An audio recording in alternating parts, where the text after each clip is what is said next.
Nagsisimula ang pelikula sa pagpapakita ng ating bida na si Mason Pettis. Isinalaysay niya na habang lumalaki, nahirapan siyang makahanap ng anumang kahulugan ng layunin o kahulugan sa buhay. Habang nasa kolehiyo, nag-enroll siya sa law school, ngunit hindi nagtagal ay hindi pa rin nagbabago ang kanyang buhay, kaya huminto siya. Pagkatapos noon, sumali siya sa US Army, at ito ang unang pagkakataon na natagpuan niya ang kanyang layunin at nadama niya ang tunay na buhay. Sa panahong ito, nagpakasal din siya sa isang babaeng nagngangalang Jenny, at nagkaroon sila ng isang anak na babae. Isang araw, inutusan si Mason at ang kanyang pangkat na pumunta sa isang bansang tinatawag na Polonia upang pabagsakin ang diktador na si Pangulong Juan Venegas. Sa kasamaang palad, ang kanilang misyon ay humahantong sa isang hindi inaasahang pangyayari, dahil ang kanilang helicopter ay tinamaan ng isang missile. Dahil dito, karamihan sa kanyang mga kasamahan sa koponan ay namatay, at bagaman nakaligtas si Mason, siya ay dumaranas ng permanenteng pinsala sa likod. Pagkatapos ng insidenteng ito, umalis si Mason mula sa army at kailangang bumalik sa regular na buhay nang walang ibang pagpipilian. Nagtapos siya ng law school at nagsimulang magtrabaho bilang abogado. Muli, nawalan siya ng kahulugan ng layunin, at nagsimula itong makaapekto sa kanyang personal na buhay at sa kanyang kasal. Sa susunod na eksena, habang si Mason ay naiinip na sa kanyang opisina, ngunit biglang dumating ang kanyang dating Army General na si Sebastian. Masaya silang makita ang isa't isa pagkatapos ng mahabang panahon, at sinabi ni Sebastian na mayroon silang mahalagang pag-uusapan. Pagkatapos nito, dinala niya si Mason sa kanyang opisina kung saan isiniwalat niya na nagtayo siya ng sarili niyang pribadong ahensya ng seguridad na tinatawag na CDI at gusto niyang sumali si Mason sa kanya. Ipinaliwanag niya na isang babaeng Amerikanong reporter ang pupunta sa Polonia upang interbyuhin si Pangulong Venegas, at kailangang samahan siya ni Mason para sa proteksyon. Nang marinig ito, agad na tinanggihan ni Mason ang alok dahil si Venegas ang may pananagutan sa pagkamatay ng kanyang mga kasamahan sa koponan at pagtatapos ng kanyang karera sa militar. Pagkatapos ng lahat ng iyon, hindi niya maintindihan kung bakit si Sebastian ay magtatrabaho sa ganoong pangulo. Nag-aalok sa kanya si Sebastian ng $20,000 at sinabing alam niya kung gaano ka-boring si Mason sa kanyang trabaho bilang abogado. Sinabi ni Mason na hindi na siya kasing lakas ng dati dahil nagkaroon na ng permanenteng pinsala ang kanyang likod. Gayunpaman, patuloy na pinipilit siya ni Sebastian, at sa huli, atubiling pumayag si Mason na kunin ang trabaho. Pagkatapos, nagsaliksik si Mason tungkol sa babaeng reporter na ang pangalan ay Claire Wellington. Siya ay dating isang sikat na journalist ngunit isang propesyonal na pagkakamali ang kanyang nagawa sa nakaraan na humantong sa kanya sa pagkabigo. Mula noon, nahirapan siyang maghanap ng seryosong trabaho, at ngayon ay may pagkakataon na siyang makapanayam ang isang high-profile na politiko. Nang gabing iyon, nag-away sina Mason at Jenny nang malaman nilang sinunod ng kanilang anak ang payo ng kanyang ama dahil nanuntok ito sa paaralan. Natarante si Jenny at pakiramdam niya ay nagbago na si Mason dahil hindi na siya masaya sa kanila. Sinabi niya na lilipat siya sa kanyang mga magulang, ngunit pinigilan siya ni Mason at nagsabi na siya na lang ang aalis. Pagkatapos ay sinabi niya sa kanyang asawa na magtatrabaho siya bilang isang security guard na lalong ikinagalit ng kanyang asawa. Gayunpaman, sa kalaunan ay hinayaan niya ito, sa pag-aakalang maaaring makatulong ito sa kanya na magpatuloy sa kanyang mga isyo at ayusin ang kanilang naudlot na pagsasama. Kinabukasan, sinundo ni Mason si Claire, at sabay silang lumipad patungong Polonia. Habang nasa daan, nanonood si Mason ng ilang troll video ni Claire, at napansin niya ito. Tinanong ni Claire kung pinagtatawanan ba siya ni Mason, ngunit tiniyak niya sa kanya na hindi iyon ang kaso. Pagkatapos ay sinabi niya na anuman ang nangyari sa nakaraan, nilayon niyang ayusin ang kanyang reputasyon. Ngayon ay ipinahayag niya na si Venegas ay hindi nagbigay ng anumang mga panayam sa media sa nakalipas na 10 taon. Gayunpaman, personal na niya itong inimbitahan para sa isang panayam kaya malaking bagay ito para sa kanyang karera. Pagkarating nila sa Polonia, kung saan sila ay sinalubong ni Pangulong Venegas. Sinabi niya kay Claire na mas maganda siya sa personal at hinahalikan niya ang kamay nito. Pagkatapos ay sumakay sila sa isang kotse at tumungo sa kabisera. Ipinakilala ni Claire si Mason kay Venegas na nagsasabing nagawa na niya ang kanyang pananaliksik at alam niyang si Mason ay isang dating opisyal ng army. Pagkatapos nito, ipinagpatuloy ni Claire at Venegas ang kanilang pag-uusap at pag-iinumin, na tuluyang hindi pinapansin si Mason.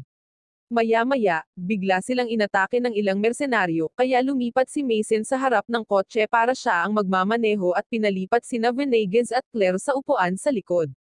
Siya ay gumanti sa pamamagitan ng pagbaril sa mga umaatake at ibinangga niya ang kanilang sasakyan sa sasakyan ng kalaban. Pagkatapos patayin ang lahat, napahigi si Mason sa labas ng kotse at nabigla sina Venegas at Claire sa kanyang kakayahan sa pakikipaglaban. Patuloy na pinupuri siya ni Venegas ngunit naiirita si Mason at sinabing aalis na sila ni Claire. Sinabi ni Claire na kailangan muna niyang magsagawa ng panayam dahil ito ay isang malaking pagkakataon para sa kanya, ngunit sinabi ni Mason na ang kanyang buhay ay mas mahalaga kaysa sa kanyang karera at nagmumungkahi na umalis sila. Kasunod nito, pumasok silang tatlo sa kagubatan at nakipag-ugnayan si Mason kay Sebastian para ipaalam sa kanya ang nangyari. Nang ihayag niya na nag-iisa niyang pinatay ang lahat ng umaataking mersenaryo, nagulat si Sebastian.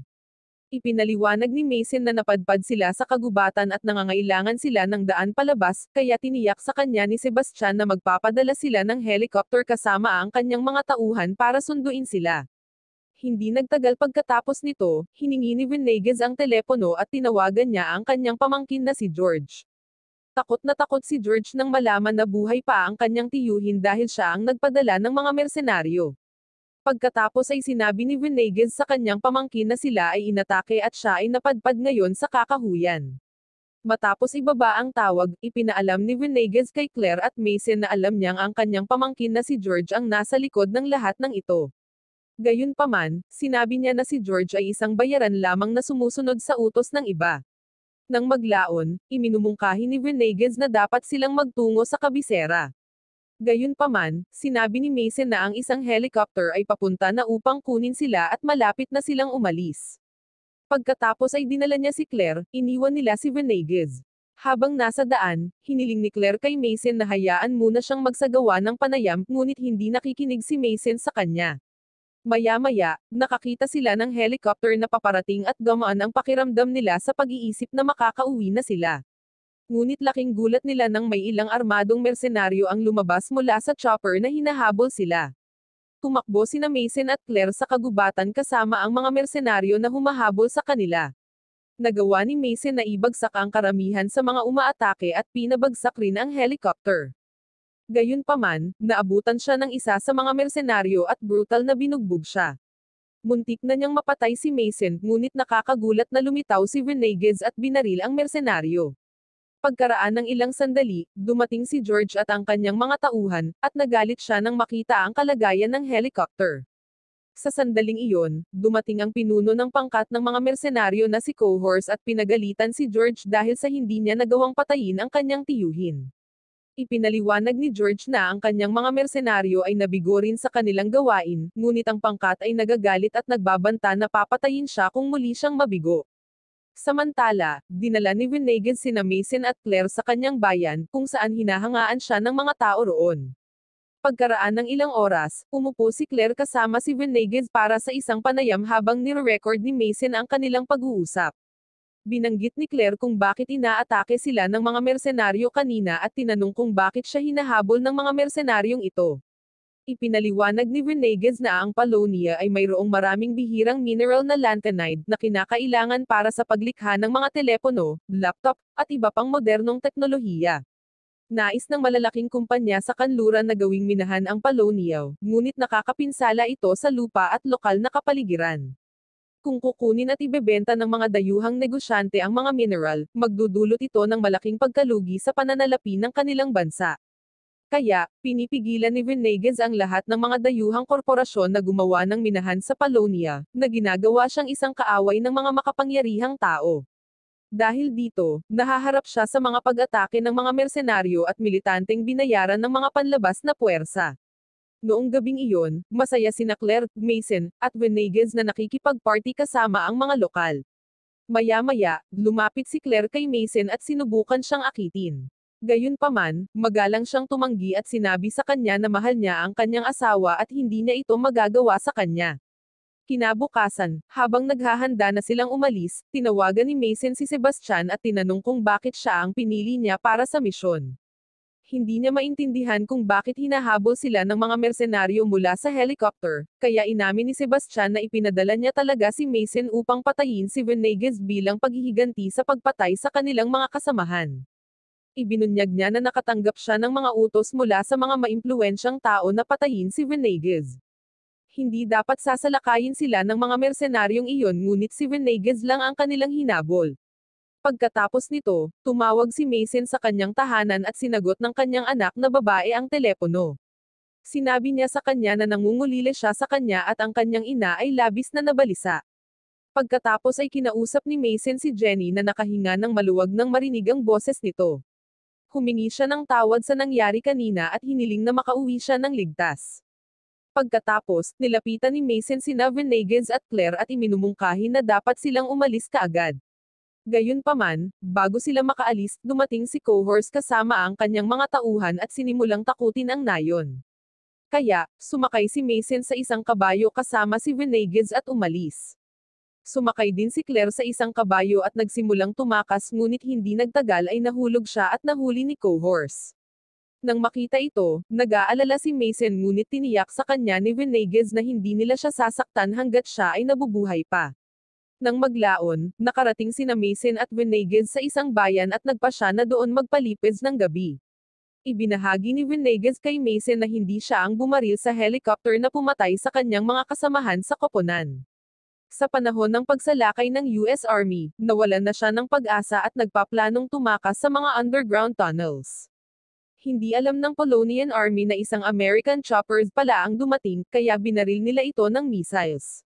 Pagkatapos ay ipinaalam sa kanya ni Mason na siya ay ipinadala dito upang patayin siya, ngunit sinabi ni Venegas na alam na niya iyon. Nang sumunod na araw, dumating din si Cohorse at ang kanyang mga tropa sa bayan na pinagtataguan nila. Kaya, gumawa ng plano si Mason para iligtas si Claire sa pamamagitan ng pag-aalok kay Venegas bilang kapalit.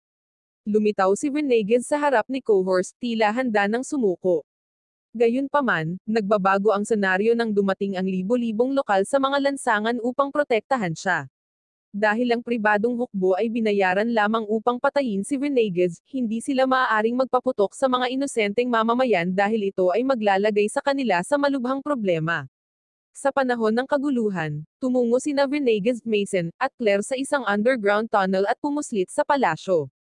Sa opisina ng Pangulo, nakita nila si George na nakaupo mag-isa, na biglang natakot nang makita niya ang kanyang tiyuhin. Sinimulan ni Claire ang pag-livestream gamit ang kanyang cellphone at sinabi ni Venegas sa kanyang pamangkin na huwag matakot sa kanya at sabay nilang protektahan ang bansa.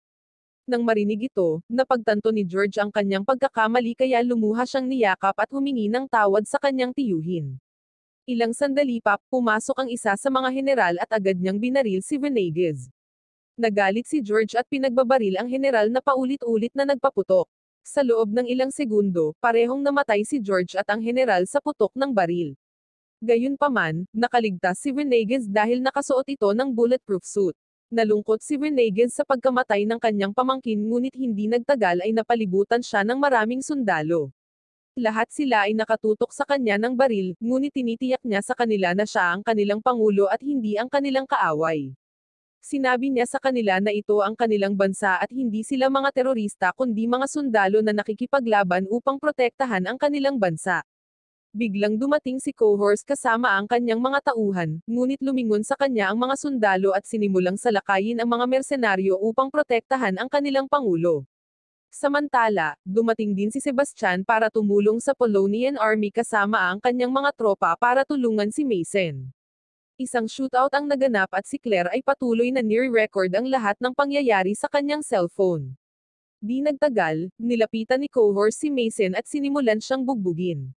Sinasabi niya na siya ang bumaril sa kanyang helicopter at pumatay sa kanyang mga kasamahan. Dahil dito, nagalit si Mason ng husto at sila ay naglalaban ng husto gamit ang kanilang mga kasanayan. Pagkatapos ng matinding labanan, dinaig ni Cohorse si Mason at papatayin na sana siya. Ngunit sa sandaling iyon, pinalo ni Claire ng baril ang ulo ni Cohorse, dahilan para mawalan siya ng malay.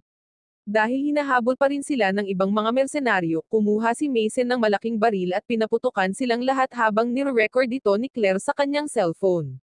Pagkatapos ng insidenteng ito, ang matapang na pag-record ni Claire sa buong pangyayari ay itinampok sa mga balita sa buong mundo. Sa isang press conference, bumaba si Pangulong Venegas sa kanyang pagiging diktador at nag-anunsyo ng pampublikong halalan para sa susunod na taon. Sa huling eksena, bumalik si Mason sa US at muling nakipagkita sa kanyang pamilya. Humingi siya ng tawad kay Jenny at sinabing gusto niyang ayusin ang kanilang pagsasama. Nang maglaon, sinuri ni Mason ang laman ng kanyang bank account at natuklasan na pinadalhan siya ni Venegas ng $5 milyong bilang gantimpala sa pagtulong sa kanya. Nakahanap si Mason ng bagong layunin sa kanyang buhay, kung saan gumugugol siya ng mas maraming oras sa kanyang pamilya. Wow naman! Doon nagtatapos ang pelikula mga idolo, salamat sa inyong panonood.